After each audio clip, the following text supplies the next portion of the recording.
प्रिय viewers, Urmila Yadav Hindi classes channel पर आपका हार्दिक अभिनंदन। आज की इस कक्षा में हम हिंदी साहित्य की प्रश्न हल करेंगे जो विकल्प के साथ दिए हुए होंगे। सही विकल्प का चयन करना है।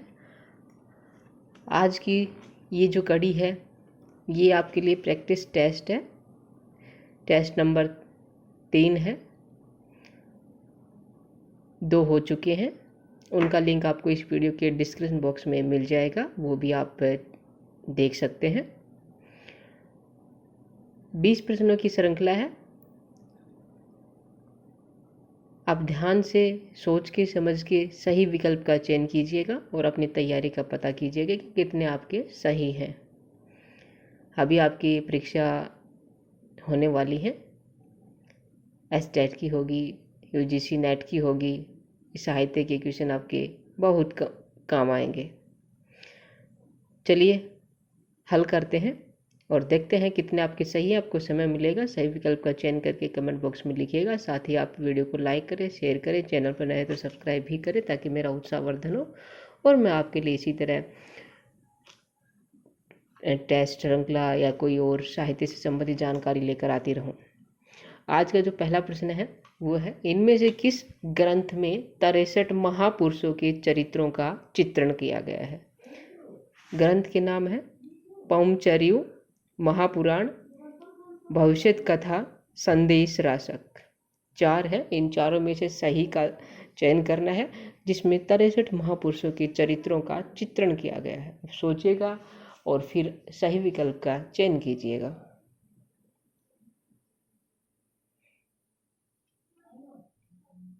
चलिए आपका समय समाप्त हो गया है और सही विकल्प है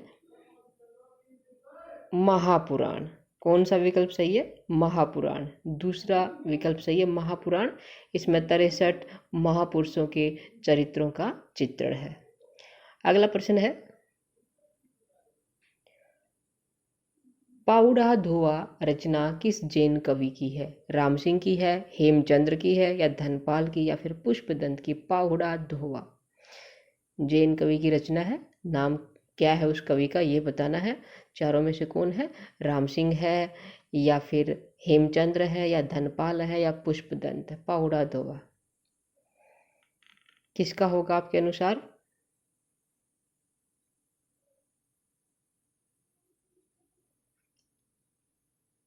राम सिंह। पाहुड़ा दोआ किसकी रचना है? राम सिंह की रचना है, जैन कवि की रचना।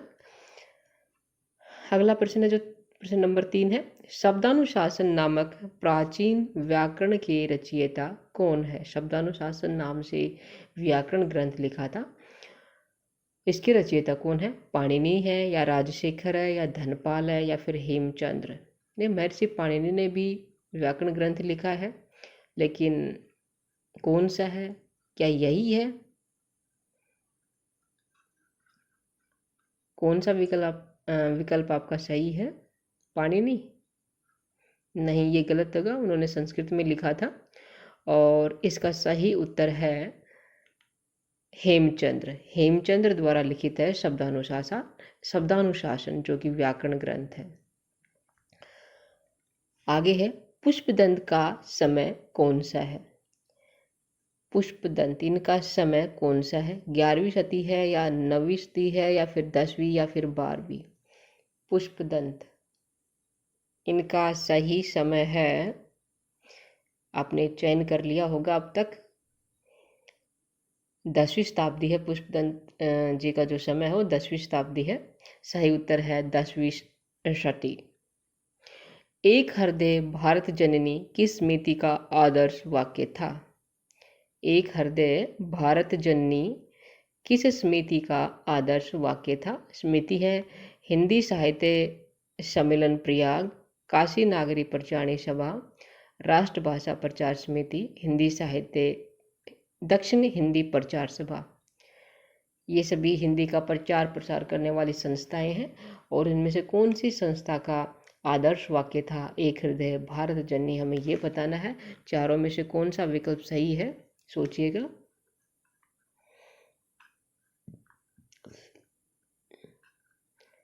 सही उत्तर होगा राष्ट्रभाषा प्रचार समिति। इसका यह आदर्श वाक्य था, एक हृदय भारत जननी। अगला प्रश्न है,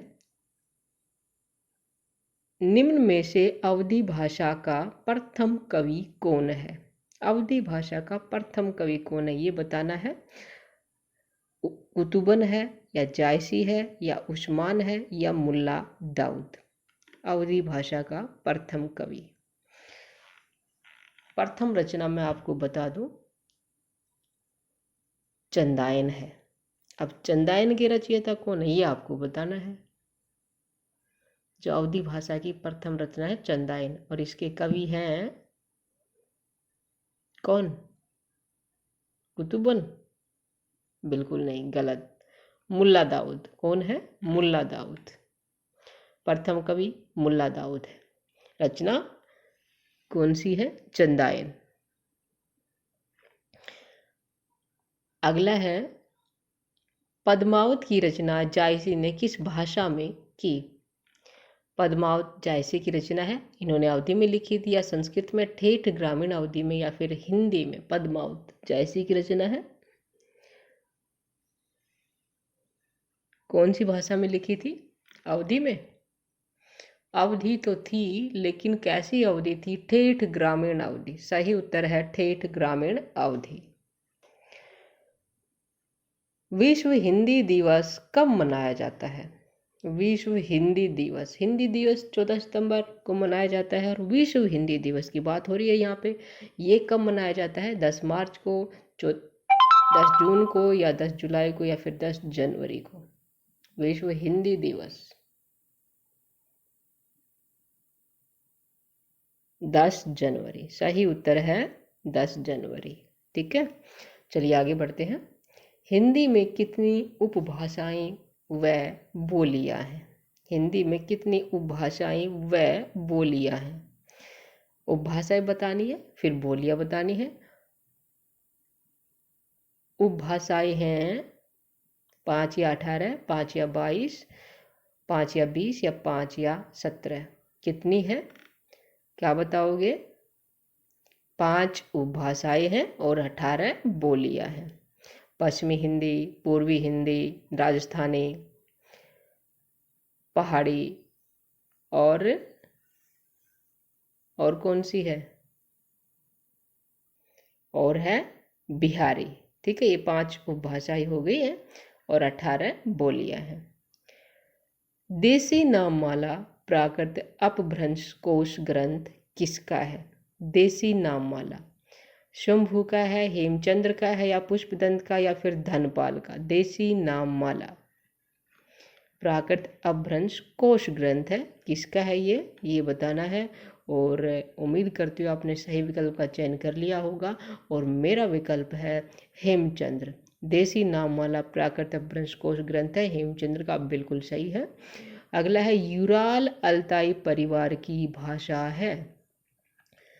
देखिए, समस्त विश्व में 12 भाषा परिवार है, उन्हीं में से एक यूराल अल्ताई परिवार है, और उस परिवार की भाषा कौन सी? इन चारों में से हमें ये बताना है। और 4 हैं, अरबी, हिंदी, संस्कृत, तुर्की। इन चारों में से कौन सी भाषा है जो यूराल अल्ताई परिवार से संबंध रखती है, ये बताना है।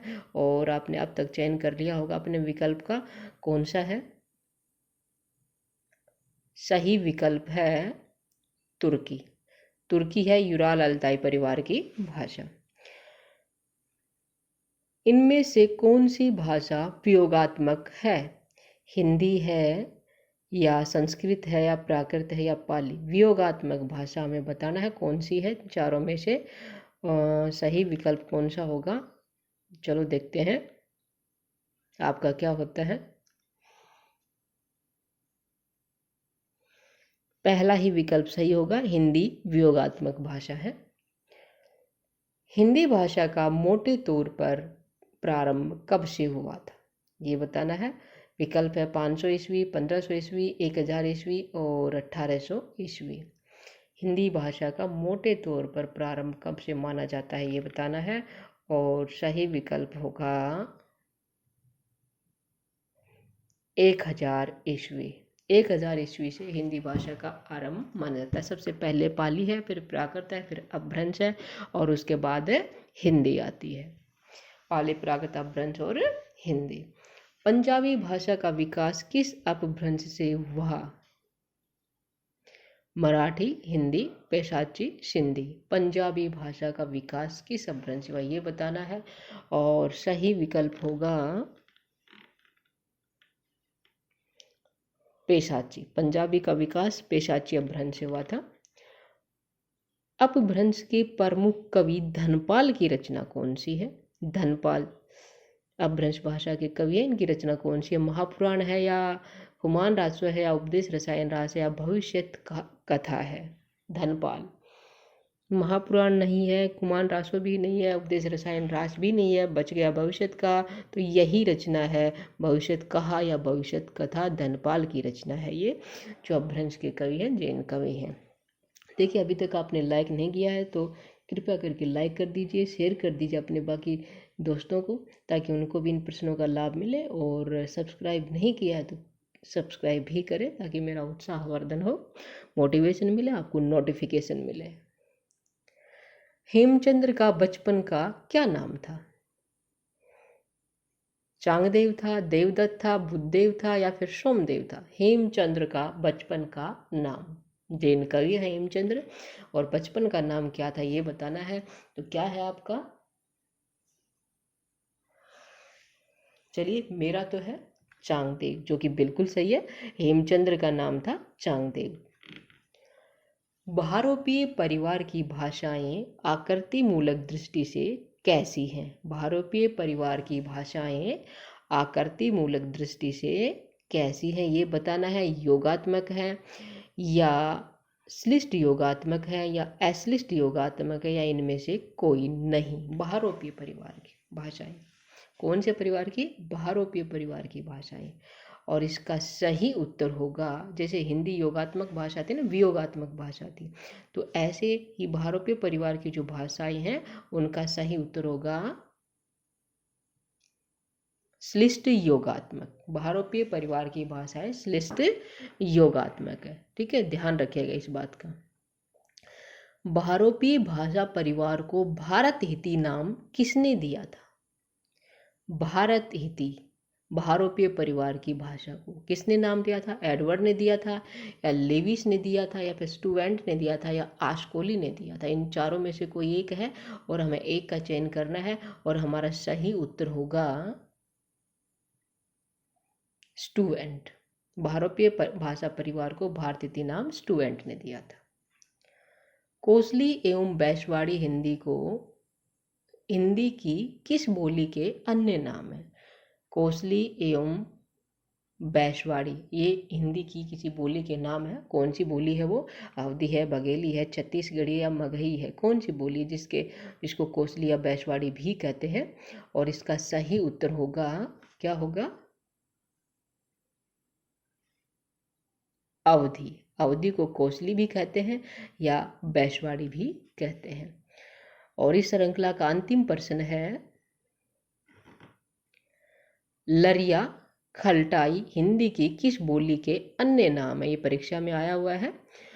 मैथिली के नाम है, या भोजपुरी की, या छत्तीसगढ़ी की, या बघेली की? जिसे लरिया कहा जाता है, खलटाई कहा जाता है, किस बोली को कहा जाता है ये बताना है। अंतिम प्रश्न है, फिर देखते हैं कितने सही हैं आपके। 20 के 20 सही होने चाहिए। और इसका सही उत्तर होगा छत्तीसगढ़ी। छत्तीसगढ़ी बोली को लरिया खलटाई के नाम से भी जाना जाता है। बिल्कुल सही है ये। अब आप बताइएगा, कमेंट करिएगा कि आपके कितने सही हैं, और आपको ये प्रश्न, ये श्रृंखला कैसी लगी ये भी अवश्य बताइएगा। और उर्मिला यादव हिंदी क्लासेस पर बने रहेगा। अपना सहयोग साथ देने के लिए आपका धन्यवाद। फिर मिलते हैं अगली कड़ी में। आपका दिन शुभ हो।